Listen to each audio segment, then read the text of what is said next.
लोकप्रिय गायिका विष्णु माझीलाई विभूषण प्रदान गरिँदै अस्वाभाविक ढङ्गले खाद्यवस्तुको मूल्य वृद्धि, दुईवटा शर्तसहित रोकिएका श्रमिक कोरिया लैजाने तयारी, प्रचण्ड पत्नी सीतालाई प्रसिद्ध प्रबल जनसेवाश्री प्रदान गरिने, पालिकाले नै फाल्सा सडकमा फोहोर, कमिटी च्याम्पियनको उपाधि भरत मणिलाई जिते कार र 25 लाख नगद, जनगणना, गाउँ पुगेका सुपरिवेक्षकलाई फोन र इन्टरनेटको समस्या, आलुको मूल्य 1 वर्षमा 54% घट्यो, विकास निर्माणको दुरावस्था, विद्युत लाइन भूमिगत गर्ने काम 60% मात्र, समयमा प्रगति 20% मात्रै, 531 कैदी वैदीलाई मिनाहा गर्ने निर्णय, 1 अर्ब लगानी गरेको रेल 1 वर्षदेखि प्रयोगविहीन, आज राति 3 प्रदेशमा भारी वर्षाको सम्भावना, अन्य प्रदेशमा के हुन्छ सम्पूर्ण जानकारी पनि आजकै समाचारमा। महँगीको मारमा उपभोक्ता, सरकार मुक्तर्शक। भारतले बढायो नेपालमा आउने बिजुलीको मूल्य दर, ओलीले भने माधव नेपाल तिमीलाई गरिबको आँसुले नै पोल्नेछ, रोकियो गौतम बुद्ध अन्तर्राष्ट्रिय क्रिकेट रङ्गशालाको काम, ऋणमाथि ऋण थपियो, दसैँ टिकट बुकिङमा विभाग र यातायात व्यवसायीका आफ्नै दाबी, प्रचण्ड माधव जस्तो नबन्न, विद्यार्थी नेतालाई ओलीको निर्देशन, दसैँको मुखमा कर्णालीको पहाडी भेगमा खाद्यान्न अभाव, दसैँका लागि काठमाडौँमा खसी बोका ल्याउने तयारी, केन्द्रीय बजार दहचोकमा।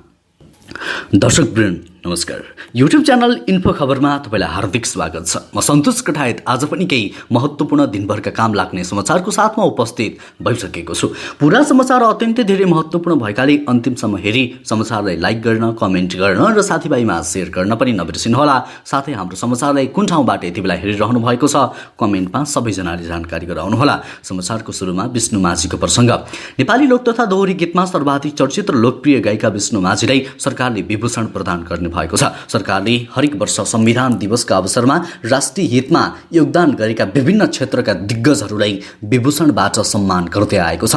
उक्त विभूषण राष्ट्रपति विद्यादेवी भण्डारीबाट प्रदान गरिने तय भएको छ। विभूषण प्रदान गर्ने सूचीमा उनको पनि नाम समावेश रहेको प्रधानमन्त्री कार्यालय स्रोतले जनाएको छ।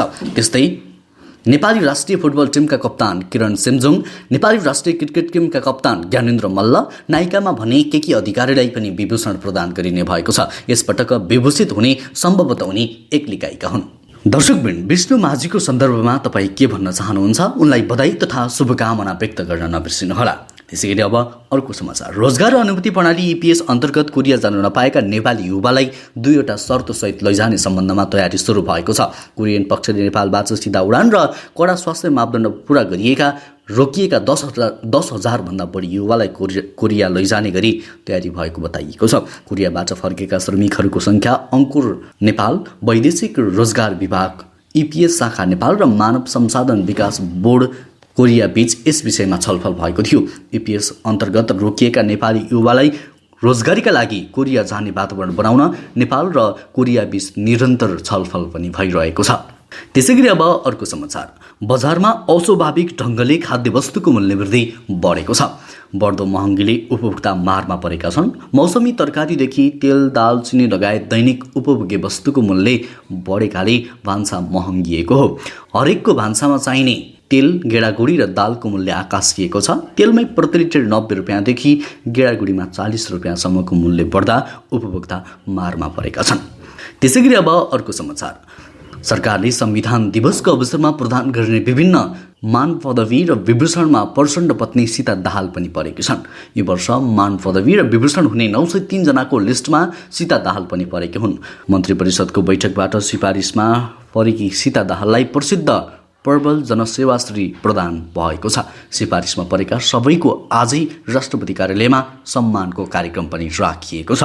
त्यसैगरी अब अर्को समाचार। 1 वर्षको अवधिमा आलुको मूल्य 54% घटेको पाइएको छ।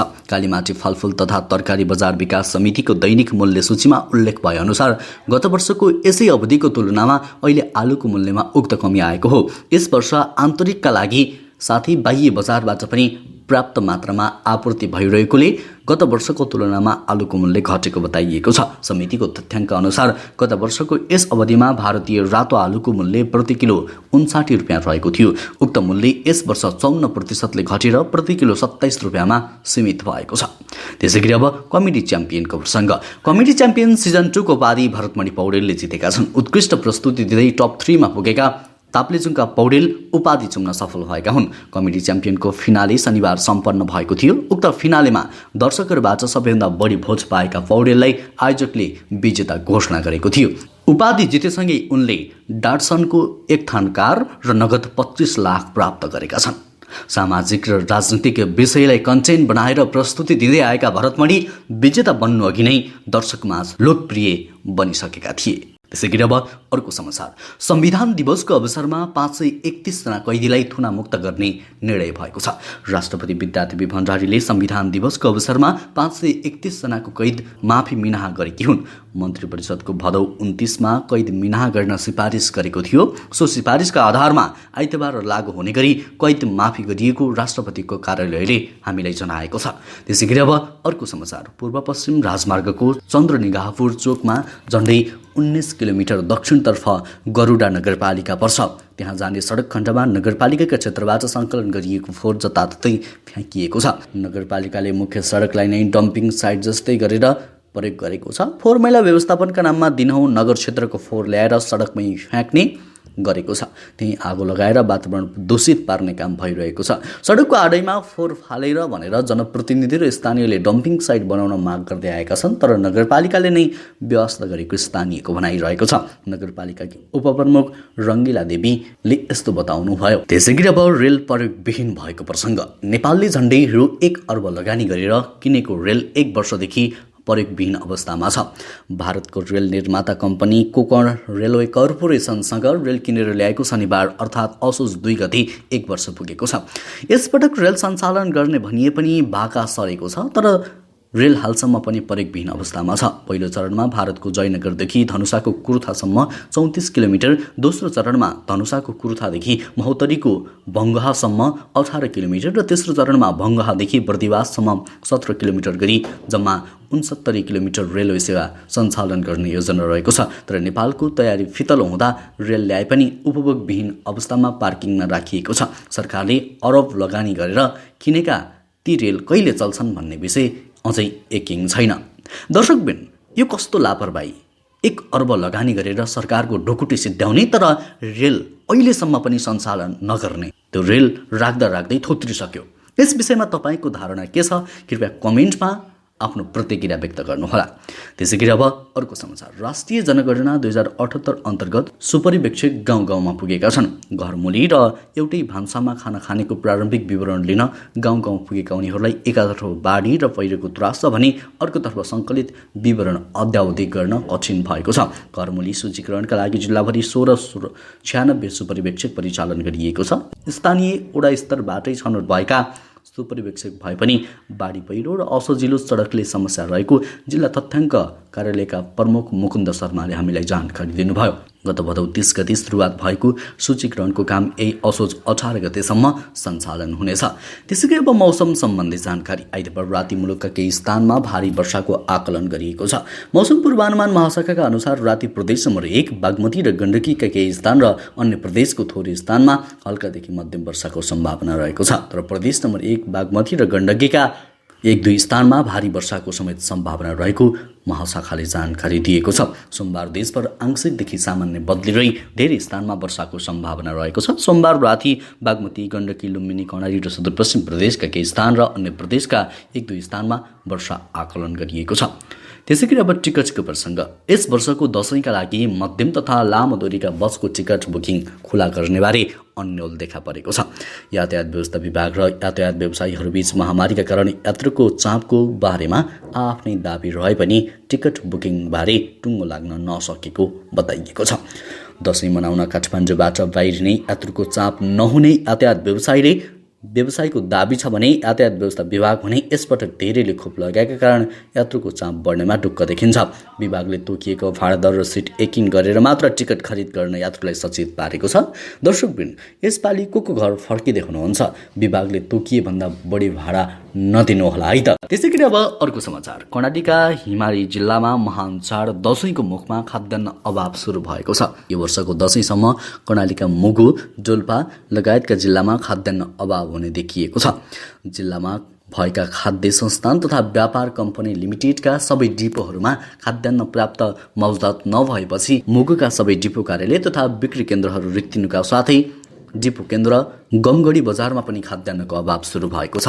जिल्लामा परेका पोलो डिपो केन्द्र, सोरुकोट डिपो केन्द्र, श्रीकोट डिपो केन्द्र, रातापानी डिपो केन्द्र साथै कालै बिक्री केन्द्र गरी 5वटा डिपो तथा बिक्री केन्द्र असार महिनादेखि हालसम्म रित्तै भएका हुन्। यो कुरा खाद्य व्यवस्था तथा व्यापार कम्पनी लिमिटेड शाखा कार्यालय मुगुले जानकारी दिएको छ। त्यसैगरी अब केपी ओलीको प्रसङ्ग।